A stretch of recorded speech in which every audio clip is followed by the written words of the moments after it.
نحمده ونصلي ونسلم على رسول الكريم الحمد لله كفى سلام على عباده الذين اصطفى أما بعد أعوذ بالله من الشيطان الرجيم بسم الله الرحمن الرحيم رب اشرح لي صدري ويسر لي أمري واحلل من لساني يفقهوا قولي رب زدني علما فقال الله تعالى لا تبلون في أموالكم وأنفسكم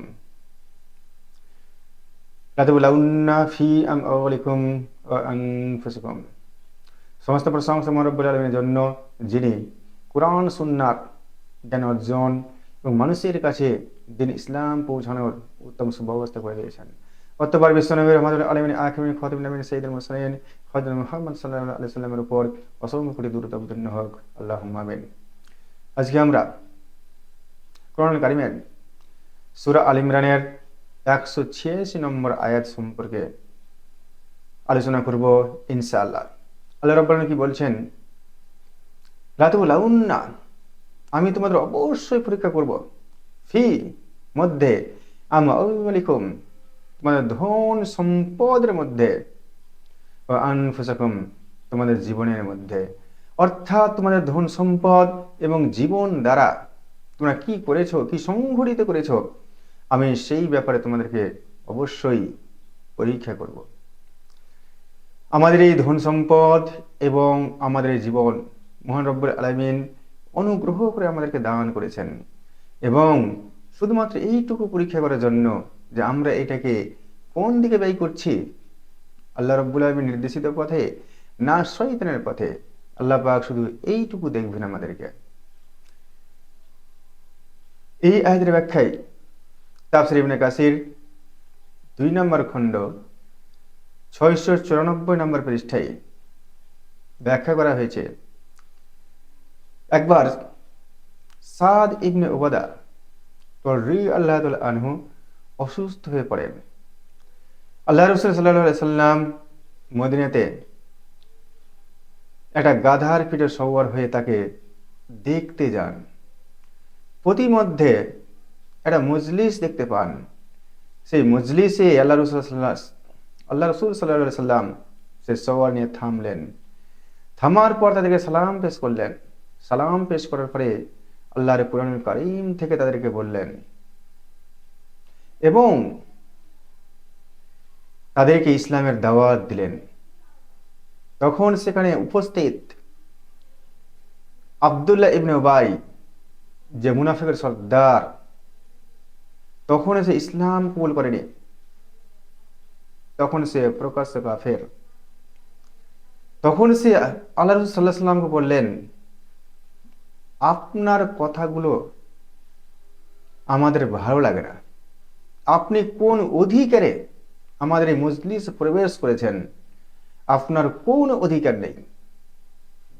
এবং আরো বলল, তবে আপনার কাছে যদি কেউ যায়, আপনার বাড়িতে কেউ যায় আপনার কথাগুলো শুনতে, আপনার কিসসা কাহিনীগুলো শুনতে, তাহলে আপনি তাদেরকে শোনাবেন, আমাদের এইখানে নয়। এই কথা শ্রবণ করিয়া সেখানে উপস্থিত আব্দুল্লাহ ইবনে রাওহা রাদিয়াল্লাহু তাআলা আনহু জবাব দিলেন, ইয়া রাসূলুল্লাহ সাল্লাল্লাহু আলাইহি ওয়াসাল্লাম, আমাদের মজলিসে আপনি অবশ্যই আসবেন এবং আপনার কথাগুলো আমাদের কাছে অত্যন্ত প্রিয়। আপনার মতো ভালো কথা, সুন্দর কথা আমাদের কাছে আর একটিও নেই। এইভাবে করতে সেটা মুসলিম এবং কাফিরদের মধ্যে কথা কাটাকাটি থেকে শুরু করে যুদ্ধে লিপ্ত হয়ে যাওয়ার উপক্রম হলো। সেই সময় আল্লাহ রাসূল সাল্লাল্লাহু আলাইহি সাল্লাম সবাইকে থামালেন এবং তিনি তাদের মধ্যে মীমাংসা করে সেখান থেকে তিনি সাদ ইবনে উবাদা রাদিয়াল্লাহু তাআলা আনহুর বাড়িতে গেলেন। তাকে দেখলেন। তাকে দেখার পর আল্লাহ রাসূল সাল্লাল্লাহু আলাইহি সাল্লাম বললেন যে প্রতিমধ্যে একটা ঘটনা ঘটেছে, আব্দুল্লাহ ইবনে উবাই এইভাবে আমাকে অপমান করেছে। তখন সাদ ইবনে উবাদা রাদিয়াল্লাহু তাআলা আনহু আল্লাহ রাসূল সাল্লাল্লাহু আলাইহি সাল্লাম বললেন, ইয়া রাসূলুল্লাহ সাল্লাল্লাহু আলাইহি সাল্লাম, আপনি আসার আগে মদিনাবাসী আব্দুল্লাহ ইবনে উবাইকে নেতা করে নেতৃত্বের মুকুট তার উপরে দেওয়ার সিদ্ধান্ত গ্রহণ করেছিল। কিন্তু আপনি মদিনাতে আসার পরে নেতৃত্বের মুকুট তার পরিবর্তে আপনার মাথায় গিয়ে ওঠে এবং আপনাকে আমরা সমস্ত মদিনাবাসী নেতৃত্বের মুকুট পরিয়েছি। এই জন্য আব্দুল্লাহ ইবনে উবাই সে সহ্য করতে পারে না আপনাকে এবং সে আপনাকে অপমান করে তার প্রতিশোধ গ্রহণ করছে।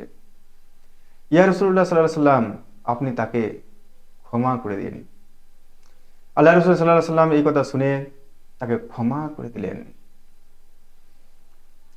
এই যে আল্লাহ রাব্বুল আলামিন, এই যে আপনি আপনার জবান দ্বারা আল্লাহ রসুলের পক্ষে কথা বলছেন না আল্লাহ রসুলের বিপক্ষে কথা বলছেন, আল্লাহর পক্ষে কথা বলছেন না আল্লাহর বিপক্ষে কথা বলছেন, ইসলামের পক্ষে কথা বলছেন ইসলামের বিপক্ষে কথা বলছেন, কুরআন সুন্নাহর পক্ষে কথা বলছেন না তার বিপরীতে কথা বলছেন, আল্লাহ রাব্বুল আলামিন আপনাকে আমাকে শুধুমাত্র এই পরীক্ষা করার জন্য এখানে পাঠিয়েছেন।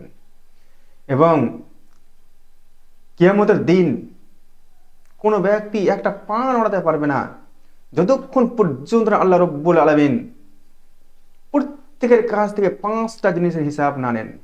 1 নাম্বার, পুরো জীবন তুমি কিভাবে কাটিয়েছো,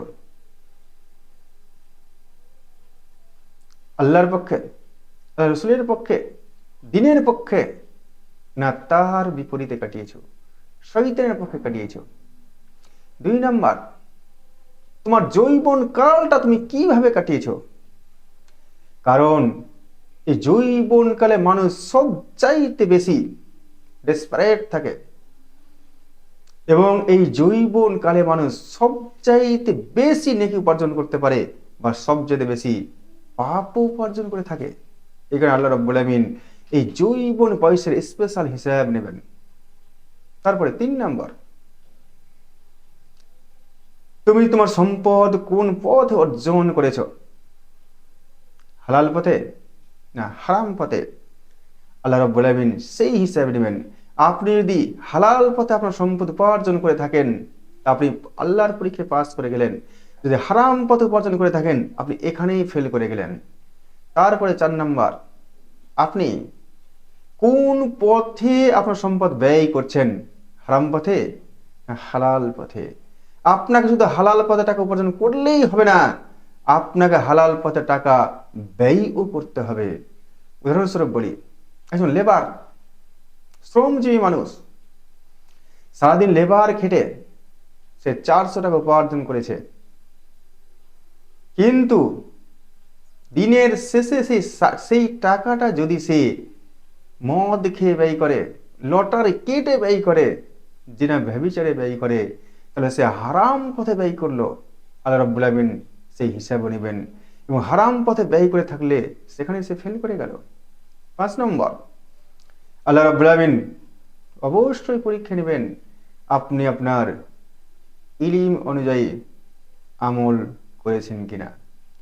অর্থাৎ ইলম আপনি আমি যতটুকু জানি সেই অনুযায়ী আপনাকে আমাকে আমল করতে হবে এবং যদি আপনি আমি সেই অনুযায়ী আমল না করি আল্লাহ রাব্বুল আলামিনের দরবারে আমি আপনি ধরা পড়ে যাব এবং আল্লাহ রাব্বুল আলামিনের পরীক্ষায় ফেল করে যাব। আর আল্লাহ রাব্বুল আলামিনের পরীক্ষায় ফেল করলে খোলা জাহান্নাম, পাস করলে খোলা জান্নাত। আল্লাহ রাব্বুল আলামিন তার পরীক্ষায় আমাদেরকে সকলকে উত্তীর্ণ হওয়ার তৌফিক দান করুন। আখিরি দাওয়ানা আলহামদুলিল্লাহি রাব্বিল আলামিন।